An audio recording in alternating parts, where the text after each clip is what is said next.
സന്തോഷത്തോടുകൂടെ ജീവിക്കാനാണ് നമ്മളൊക്കെ ഇഷ്ടപ്പെടുന്നത്. നമുക്കിഷ്ടം എപ്പോഴും സന്തോഷിക്കണമെന്നാണ്. ചിരിക്കാനും തമാശ പറയാനും രസം പറഞ്ഞിരിക്കാനും ടൈം പാസ്, ഇതൊക്കെ പുതിയ ജനറേഷൻ്റെ ചില കോമൺ ടേംസുകളാണ്. ഒരു സത്യവിശ്വാസിക്ക് എത്രത്തോളം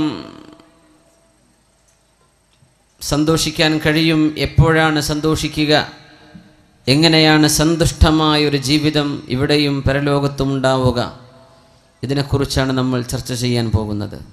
ഡോക്ടർ മുഹമ്മദ് ബിൻ അബ്ദുറഹ്മാൻ അൽ അരീഫി ജീവിച്ചിരിപ്പുള്ള ഒരു പണ്ഡിതനാണ്, ചെറുപ്പക്കാരനായൊരു ദാഇയാണ്. അദ്ദേഹം തൻ്റെ സഹപ്രവർത്തകനായൊരു വലിയ ഒരു പ്രബോധകനെ സംബന്ധിച്ച് പറഞ്ഞു, ലണ്ടൻ ഹോസ്പിറ്റലിൽ സീരിയസ് സർജറിക്ക് വിധേയമാവാൻ വേണ്ടി അദ്ദേഹത്തെ കൊണ്ടുപോയപ്പോൾ അദ്ദേഹത്തെ പരിശോധിക്കുന്ന ഡോക്ടർ,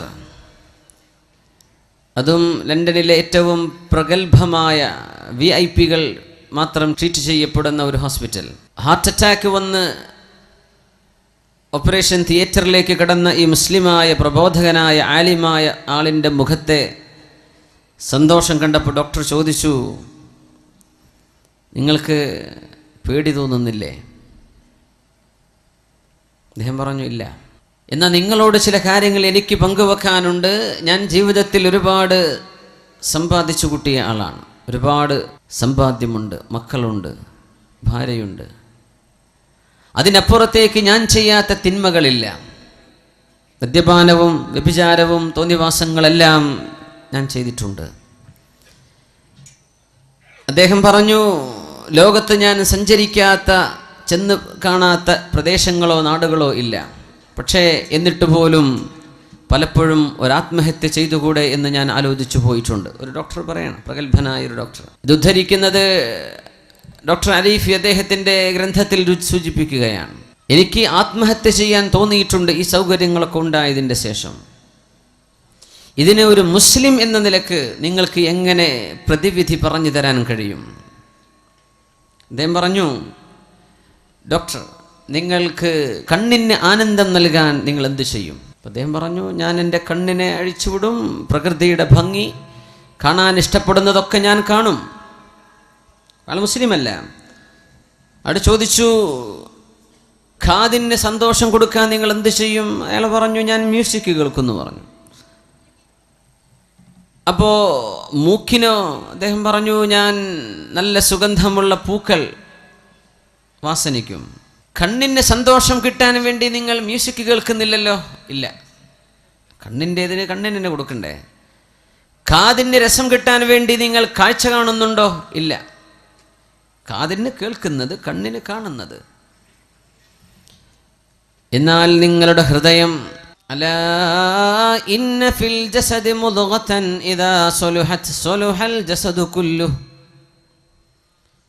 വഇദാ ഫസദത് ഫസദൽ ജസദു കുല്ലുഹു അലാ വഹിയൽ ഖൽബ്. നിങ്ങളുടെ ഹൃദയത്തിൻ്റെ സന്തോഷം പിടിച്ചു നിർത്തുന്ന ഹൃദയത്തിൻ്റെ ഒരു അവയവമുണ്ട്. ആ അവയവം നന്നായാൽ നിങ്ങളുടെ ശരീരവും മനസ്സും നന്നാകും.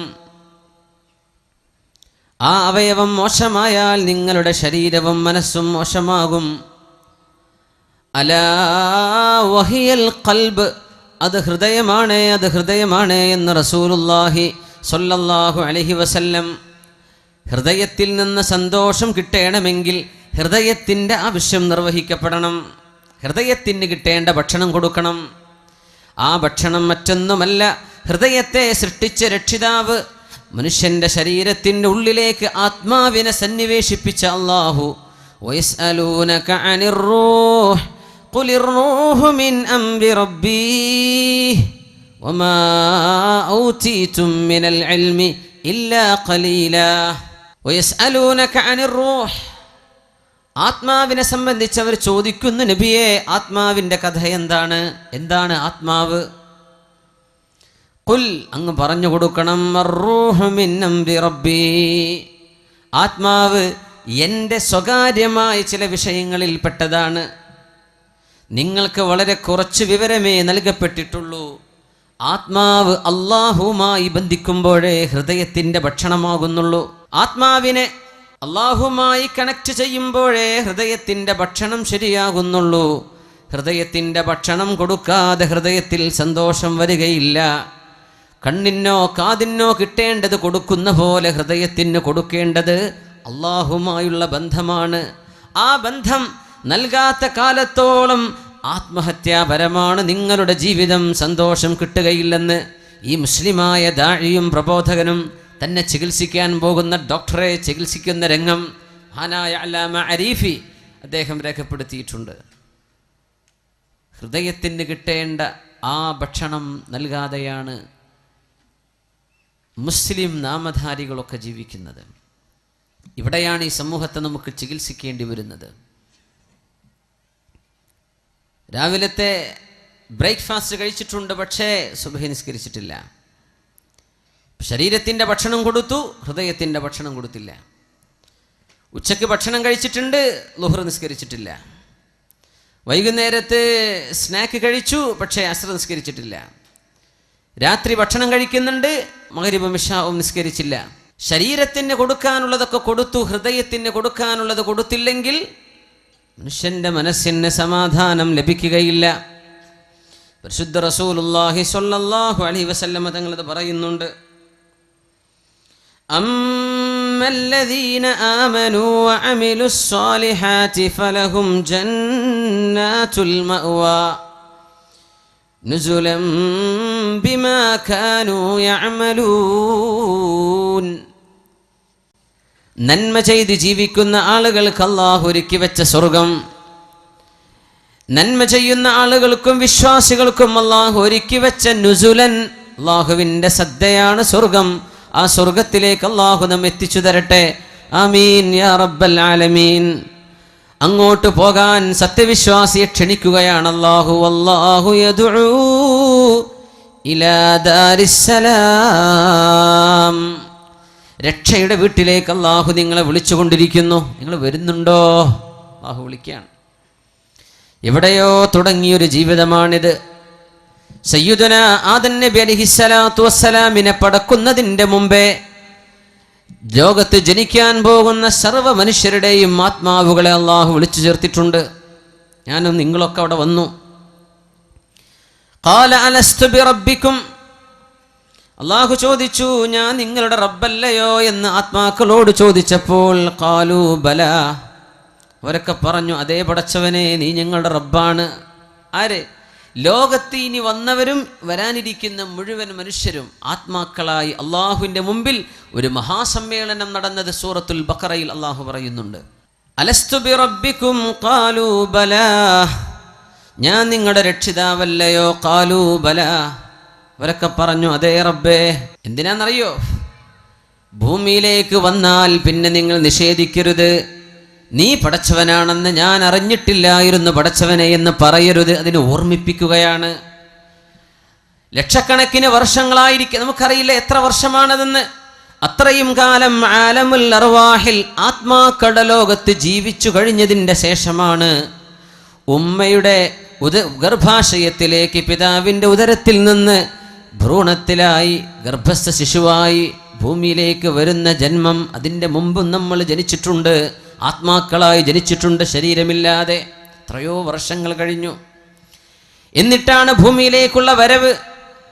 ഉമ്മയുടെ ഗർഭാശയത്തിൽ നിന്ന് ഭൂമിയിലേക്ക് വന്നിട്ട് 60-70 വർഷങ്ങൾക്കിടയിൽ ജീവിച്ചു മരിച്ചു പോകുന്ന മനുഷ്യൻ്റെ വളരെ ചുരുങ്ങിയൊരു കാലമാണ് ഭൂമിയിലെ ജീവിതം. ഇത് കഴിഞ്ഞ് മരിക്കും. അങ്ങനെ നിങ്ങളൊക്കെ മരിക്കും. ഇന്നക മയ്യിതുൻ വ ഇന്നഹും മയ്യിതൂൻ.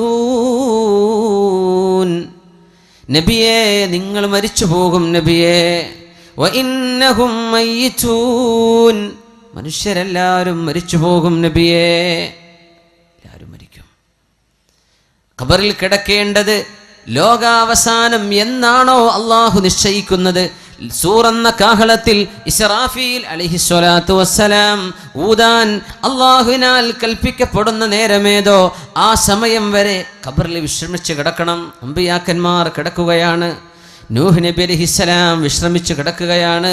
ഇദ്രീസ് അലൈഹിസ്സലാം അക്കൂട്ടത്തിലുണ്ട്. ഹൂദ് നബിയുണ്ട്, സ്വാലിഹ് നബിയുണ്ട്, മുഹമ്മദ് റസൂലുള്ളാഹ് സ്വല്ലല്ലാഹു അലൈഹി വസല്ലമ തങ്ങളുണ്ട്. എല്ലാവരും വിശ്രമിക്കുക. നമ്മുടെ വല്യമ്മമാരൊക്കെ വിശ്രമിച്ച് കിടക്കുകയാണ്.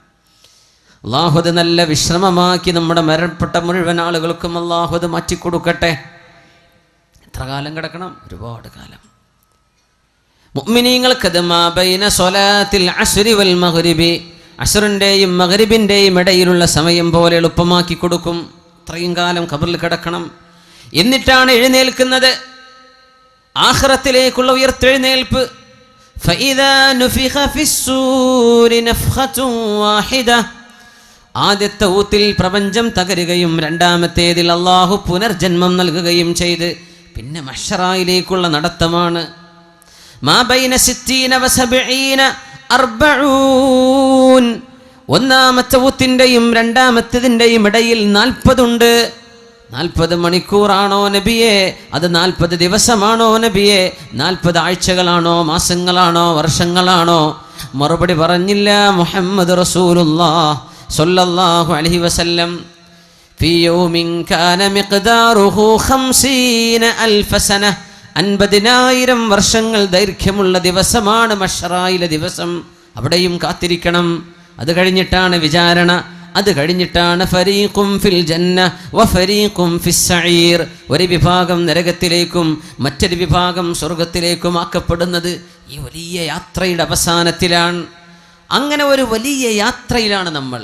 ആ യാത്രയിലെ ഒരു ചെറിയ ഇടത്താവളത്തിലാണ് നമ്മൾ ഈ ഭൂമിയിലുള്ളത്. ഇവിടം രക്ഷപ്പെട്ട് കിട്ടാനാണ് നമ്മുടെ പരിശ്രമം. അള്ളാഹു നമ്മെ സഹായിക്കുമാറാകട്ടെ.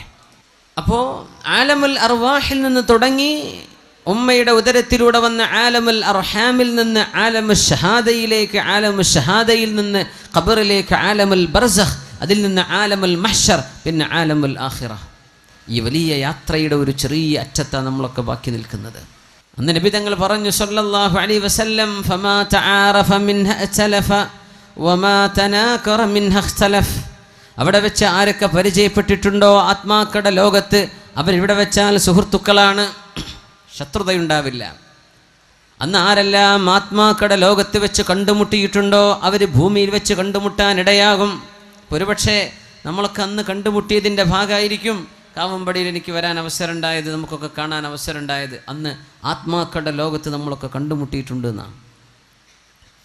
ഫമാ തനാകറ മിൻഹ ഇഖ്തലഫ, അവിടെ ആരൊക്കെയാണോ പരസ്പരം തമ്മിലടിച്ചത്, ആരൊക്കെയാണോ പരസ്പരം വെറുപ്പുള്ള കാര്യങ്ങൾ പറയുകയോ ചെയ്യുകയോ ചെയ്തത്, അവർ ഈ ലോകത്ത് വന്നാൽ ശത്രുതയിലായിരിക്കുമെന്ന് പരിശുദ്ധ റസൂലുള്ളാഹി സ്വല്ലല്ലാഹു അലൈഹി വസല്ലം. ഇപ്പം ഈ ഒരു അല്പകാലം നമുക്ക് അല്ലാഹുമായി മുഴുവൻ സമയം റബ്ബുമായി ബന്ധിപ്പിക്കണം. ആ ബന്ധമല്ലാതെ ഇനി സമാധാനത്തിന് വഴിയില്ല. ഐഷുസ്സുഅദാ, സന്തുഷ്ടരായ ആളുകളുടെ ജീവിതം അതാണ്. അല്ലാഹുമായി നമ്മളെ ബന്ധിച്ചിട്ടുണ്ടോ ഈ ഉമ്മത്ത് രക്ഷപ്പെട്ടിട്ടുണ്ട്.